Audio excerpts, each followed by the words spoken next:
Hello guys, আমার এই ছোট্ট বাগানে আমি কিছু লেবু গাছ লাগিয়েছি। দেখুন যেরকম এখন এই এই লেবু 5টা হয়েছে এক থোকায়।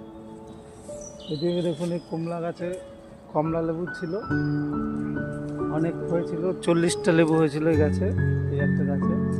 তো এখন খেতে খেতে এই কটা আছে। তো আপনাদের আমি দেখাচ্ছি একটা লেবু ছিঁড়ে, এই যে লেবুটা ছিললাম, এই যে লেবুটা ছিললাম, দেখুন লেবুটা ভাঙি, খুব সুন্দর ছোলা উঠে যাচ্ছে, আপনারা দেখতে পাচ্ছেন, খুব সুন্দর, একদম কোষ রসে ভর্তি, এখানে একদম রস ভর্তি, বড় বড় কোষ হয়েছে,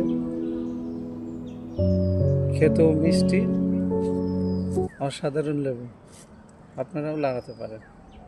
নমস্কার।